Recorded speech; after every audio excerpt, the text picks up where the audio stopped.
If your entire life mission is to sit on your couch and scrutinize my every move...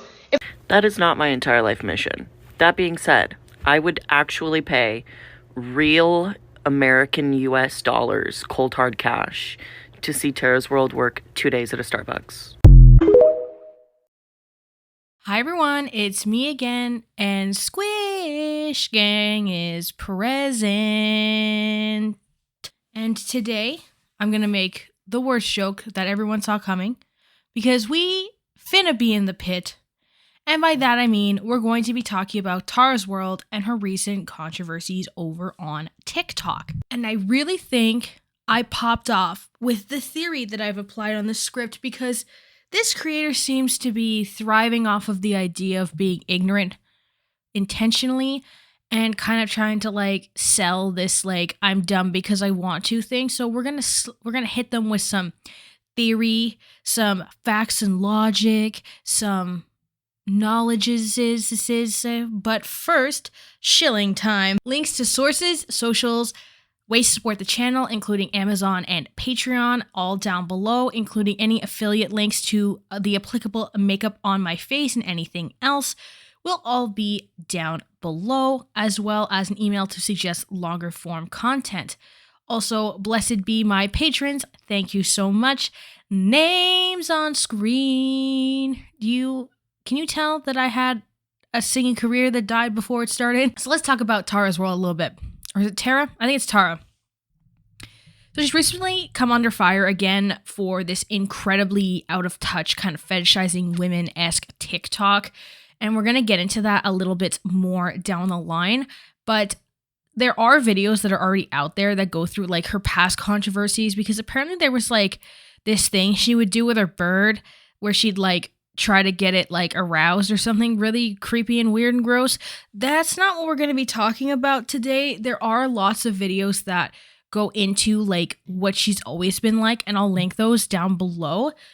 But this is going to be focusing more so on her kind of general nature and what led to her recent controversy with the get ready with me to go on a date where I'm going to like make out with women TikTok. So I just wanted to be upfront with that, because I think a lot of people were looking for maybe like more of a deep dive video from me, but honestly, I couldn't be bothered to care about her that much. And I wanted to unpack specifically the controversy part that I could actually like have some sort of input on. And to be honest with you, I don't really care about her that much.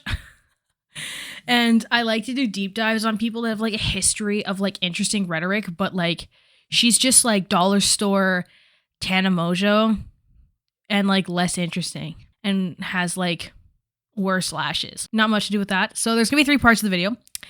Part 1, a brief summary of who Taraswrld is, just kind of like a general kind of, glance at what we're getting into. Part 2, then we're going to dive into like what specifically aligns with the recent controversy on TikTok. And then we're going to do part 3, which is an analysis and kind of teaching Tara why the public reaction was as such. And it's not people on their couch just trying to scrutinize her every move, because that's as simple as she would like it to be, so that she can never acknowledge that she's actually done anything wrong. But I will be here as the morality police for some reason, and more so just a person who's read too many books to talk about kind of what's been going on. So we're going to get into the video right now. Let's do it. Part 1, who is Taraswrld? Taraswrld is a online influencer who posts primarily on TikTok and has 4.9 million followers there. And she also has a decent following on Instagram with just over 330,000. She also is a creator on OnlyFans, and that is somewhat relevant to the controversy, but not to the extent that some people might think. She's a pretty typical influencer, just posting aesthetic photos on Instagram, doing get ready with me's on TikTok, and getting brand deals. Another thing that makes her similar to other influencers is a seemingly kind of like inability to have any self-awareness at all. And as per my nature, when I like to talk about apology-ish type videos, or when people are bad at facing controversy, I popped out my only like gray hoodie that I own. And yeah, so that's what I've got going on here. So Taraswrld, for those of you who remember, is someone who has been out of touch in the past. She's the one that said she was talking about a Harry Styles concert, and she said that they were going to refund her tickets or try to replace them with balcony tickets. And then she goes, no, I paid $10,000. Okay, I finna be in the pit. And a lot of the joke about that was just how like white people try to use AAVE as like weird conversation seasoning but like in all the wrong places. So imagine like AAVE is like furikake, which is like Japanese rice seasoning. But then like this Harry Styles conversation was ice cream. And she's just putting like fish flakes and seaweed on ice cream. Yeah, we can replace them with like balcony ticket. I was like, no, like I finna be in the pit. Like, it's the fact that after saying that, she said in her head, I ate and left no crumbs. That's how like poorly she would kind of apply just to try to seem cool or whatever. So that was what a lot of that was about. But yeah, that was the same person. And people just also seemed really upset just of how ridiculous she was after being someone who was like relatable. And I've talked about this before because when you're selling relatability as your product, when you seemingly provide nothing else, then that's what you kind of have to do. A lot of people that are in this kind of niche of like the influencer for the sake of being influencer try to claim that, oh, people just don't want me to change and they just want, you know, me to stay broke or stay whatever. But when you don't really provide anything else besides being able to empathize with those experiences, and then you no longer even have that, then like what's left? That's kind of the problem that people have. Despite most being tired of the kind of influencer act, like LA, you know, type deal, people somewhat continue to watch her videos. But now she's facing controversy once again for something that's far more serious than Harry Styles' pit tickets at the concert that we finna be in or whatever. So we're going to get into that right now because this is part 2, the recent controversy on TikTok. On February 22nd, Tara posted a Get Ready With Me where she discussed her plans to hook up with a woman for work. This work is referring to her OnlyFans account, I believe. That was not the problem necessarily, that she would, you know, hook up with a woman. So this is not a woman, not a woman. Holy Moses. My English degree, I'll let it on fire. Trust me. Anyways, the problem is not homophobia in this circumstance. Like, it's not like people are mad that she's hooking up with a woman, which typically on the surface that's something that you think might have happened. But what was actually the issue was that she continued to say that her boyfriend was fine with it and she was entirely straight and everything is fine because her boyfriend thinks it's hot that she kisses girls. And then she elaborates that she kisses all her girlfriends and her boyfriend gets excited when he sees it. Many people began to stitch it, particularly women who are attracted to femme people, kind of like lesbians and bisexual women, things like that. And they discuss their stories of being fetishized by men for that exact reason and that exact cycle that she's perpetuating on a huge public platform. Am I getting canceled for? I am homophobic and fetishizing lesbians because I like to kiss girls. You're not homophobic because you like to kiss girls. You're homophobic because you say it's okay that you kiss girls because you're straight and your boyfriend thinks it's hot. Meanwhile, when it comes to actual lesbians, you tweet terrible things like this. If you had ever met a lesbian before, you would know that this whole situation is like the #1 way that queer women get microaggressed by straight women on the daily. So the fact that you're shocked that people are mad at you right now is giving like you've genuinely never spoken to a lesbian. And then upon the backlash, Tara makes this like horrific, sarcastic response saying that people are assuming that she has daddy issues because of this fetishization and that we can just stay mad that she's kissing women. On this week's episode of What Am I Getting Canceled For? I am homophobic and fetishizing lesbians because I like to kiss girls. And then on the other side, everyone's projecting their daddy issues onto me. Welcome to my world. This shit's better than cable, I'll tell you that much. Who needs OBX3 when you have my comment section? You know what I mean? I have a couple of things that will really piss you guys off. Hold on. Me and my dad are best fucking friends. Cry about it. I don't give a fuck. And I fucking love kissing girls. Like, suck a dick and cry about it. And honestly, if your entire life mission is to sit on your couch and scrutinize my every move, if we're being real, it's kind of entertaining, so you can keep going. But man, do I feel bad for you. Holy fuck. I'm not mad that like you kiss girls. I'm mad that you're an asshole. There's no way you could watch that video back. You went, I seem so nice and dignified. Like, get a grip. When you can't provide anything except for your personality, you need to at least have a good personality because that's that's what you're commodified. You can't live under capitalism and literally serve nothing. Like you have to be giving something. So like my videos are not personality based, right? necessarily. They have I somewhat have a personality through it, especially the live streams and stuff like that. But what people mostly come for is like my breakdown style and my analysis. So what's more, the worth part of my video is essentially the script process that I'm providing and the receipts that I'm able to pull. The main issue at hand with her is not only the blatant disregard for the criticism, but rather how there's not even an attempt to acknowledge why it might have been wrong and how it could have been harmful. And alike to, any other scandal that she's had, she kind of just seems to try to push past it, ignore it, and keep going. But the thing is, there's a bit of a difference between out of touch paying $10,000 for concert tickets and doubling down that, manipulating the idea of a lesbian relationship or a women love women or something along the lines of that for the sake of doing something for straight men is very strange and has a lot more layers. And I'm going to get into the layers now in part 3 because we're going to dig deeper as to what exactly has led to this public reaction. So given that Tara did not even attempt to acknowledge why people were angry, I'm going to explain it as if she was watching this, but I know she won't. But that's okay.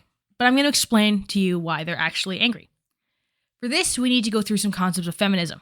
We're going to start by reading the introduction to Simone de Beauvoir's Volume 1 and Volume 2. So this describes, I have a few excerpts here, and they're just describing how men are the baseline for society and how women are essentially attributed as extra traits to men, okay? This will make sense upon reading it, and I'll explain it a little bit more after we're done. If there is no such thing today as femininity, it is because there never was. Does the word woman then have no content? It is what advocates of Enlightenment philosophy, rationalism, and nominalism vigorously assert. Women are, among human beings, merely those who are arbitrarily designed by the word woman. American women in particular are inclined to think that woman as such no longer exists. If some backward individual still sees herself as a woman, her friends advise her to undergo psychoanalysis to get rid of the obsession. A few years ago, a well-known woman writer refused to have her portrait appear in a series of photographs devoted specifically to women writers. She wanted to be included in the men's category, but to get that privilege, she used her husband's influence. Women who assert they are men still claim masculine consideration and respect. I also remember among young Trotskyites standing on a platform during a stormy meeting, about to come into blows despite of her obvious fragility. In spite of her obvious fragility, she was denying her feminine frailty, but it was the love of the militant man she wanted to equal to. You think such and such a thing because you're a woman, but I know my only defense is to answer, I think it is because it is true, thereby eliminating my subjectivity. It was out of the question to answer. And you think the contrary because you are a man, because it is understood that being a man is not a particularity. A man is in his right virtue of being a man. It is a woman who is in the wrong. In fact, just as for the ancients, there was an absolute vertical that defined the oblique. There is an absolute human type that is masculine. Woman has ovaries and a uterus. Woman has ovaries and a uterus, such as their particular condition that lock her in subjectivity. Some even say they think it is with her hormones. The female is female by virtue of a certain lack of qualities, Aristotle said. We should regard woman's nature as suffering from natural defectiveness. And St. Thomas in his turn decreed that woman was an incomplete man, an incidental being. This is what the Genesis story symbolizes, where Eve appears as if drawn from Adam's supernumerary bone. In Bossuet's words, humanity is male and man defines woman, not in herself, but in relation to herself. She's not considered an autonomous being. Women, the relative being, writes Michelet. Thus, Monsieur Benda declares in Le Rapport de l'Uriel, Uriel's report, a man's body has meaning by itself, disregarding the body of the woman, whereas the woman's body seems devoid of meaning without reference to the male. Man thinks himself without woman. Woman does not think herself without man. Okay? So that was a lot of big words. Let's just discuss what that means in a way that makes a little bit more sense. So what de Beauvoir is saying here is that society is shaped around men, and that men are the default, right? So women are just, think of it's going to sound so stupid, and people have said this before, but think of the word man and the word woman, okay? Woman is the word man with W-O tacked on the front, okay? In the same way, if you're thinking of this more in a more complex way, man is the baseline and women are man plus uterus plus ovaries plus more estrogen. And this means that the society and the world is shaped around man and what they deem to be normal or desirable. This is also applicable when describing romance and love. Hence the idea of women wanting to shape themselves so much so for the male gaze, that men want to see women fetishizing other women for their benefit, which is what Tara was doing with this idea of, oh, it's not cheating because my boyfriend thinks it's hot or whatever. And kind of just doubling down on this idea that, like, I can just do what I want and there's no shame, which is fine or whatever. But to expect people to be happy with that decision when tons of feminist work and all of this, like, movements with the LGBTQIA plus and all that kind of stuff have, like, trying to separate that women can have their own identity in their relationships and women can love women because they love women and they're not doing it for men, is a huge problem, especially with the state of homophobia that is still being faced on a daily basis. Because now we're going to discuss the primary part of the issue, I think, besides the fact of, like, serving for society of men's gaze. This kind of also boils into this concept of, like, sexuality being a choice. And for this, I'm going to reference some old course notes I had from a philosophy of sex and love course. So this is a really famous argument between the philosophers Stein and Wilkerson on the idea of sexual orientation. So to kind of start, we're going to talk about Stein's view here. He thinks that the orientation is unchangeable. If orientations are basic inborn facts about a person that cannot be changed, then discriminating against them is wrong. Right? So essentially what Tara was saying was that, like, she just kind of flip-flops and chooses, which goes against this kind of argument of unchangeable orientation, because she claims to be straight. This also questions along the lines of biological factors and things like that. There are also debates about nativism, kind of like the born orientation, as well as environmentalism, environmental factors, right? So kind of the society that you're surrounded by. Orientation can be natural to many people, and there are the environmental sources that contribute, but the baseline is from how you were born. That's how Stein argues it. But he does argue that this concept of being born this way might have the ability to cause issues with LGBTQIA rights. Wilkerson argues that the orientations are mixed elements of self-discovery, self-creation, and the environment that is around them. He defines a standard view through that gaze. This is a view that distinguishes between sexual identity and sexual orientation. Orientation is thought to be a constant underlying feature that the person's kind of born with, and the identity is a self-conscious directed project that goes around that orientation. So that would be the sexual identity that she's claiming to have, where she just feels like she wants to hook up with girls and kiss girls and stuff like that. Sexual identities are unique in that they're particularly involved in response to massive cultural and political attributes against non-straight sexual activity and fear from criminalization. The 1960s marked the beginning of the LGBTQIA plus revolution. And Wilkerson is alluding that a person could have a gay orientation, but an identity that is not gay if they do not act on those desires. Standard view choice is appropriate to identity, but not to orientation. We choose sexual identity, but not orientation. So that's kind of the push that she's doing, but she's doing this in such an ignorant way without any nuance that she's kind of conflating orientation and identity and just kind of being flippant about everything. I'm also not saying I necessarily agree with one over the other. I'm not saying that, like, you can just, choose to not be gay or anything like that. All I'm discussing here is two very dominant philosophers in the kind of sexuality domain of philosophy and the arguments that they're having. And what's happening here is that she's conflating this identity as a identity that is for men as opposed to an actual desire that she would have, and makes herself into this submissive kind of figure, which is quite bizarre. So Tara's video combines the aspect of the world being for men and Wilkerson's choice argument of sexual orientation. She's messing with the desires and feelings of other women, whether the ones that she's making out with or the people in her audience that she's posting to, simply for this superficial desire to kind of please men and put herself in a position as merely a sexual object. These aspects discussed are kind of a deep introspective reality that queer women have to live with on a daily basis. And Tara's just deciding to pick and choose what applies to her, and boil down the backlash to silly ad hominem attacks or strawmanning the entire argument to people think that she has daddy issues, which is not the case here. That's where we're going to end off, I think. We're going to conclude. So, in conclusion, Tara's just another one of the run-of-the-mill, ignorant LA influencers who would rather ignore her audience than truly unpack any of the complex issues around her own content and the messaging that she provides. Links, sources, Amazon, Patreon, ways to support the channel, including any affiliate links like jewelry or makeup that's on my face, all that kind of stuff, all down below. Thank you again to my beautiful, lovely patron besties. And there's also an email down below to suggest content if you wish. I want to thank you all for watching today and have a great day. And I'll see you when I see you. Bye. Hi guys. I got a package from Crocs and I was like, I don't think I ordered Crocs, but girl, I didn't, but they sent them and look at them. Girl, you're not ready. I used Crocs every day when I was in track and field, but girl, never did I own Minecraft Crocs. I haven't tried them on yet. I'm so excited though.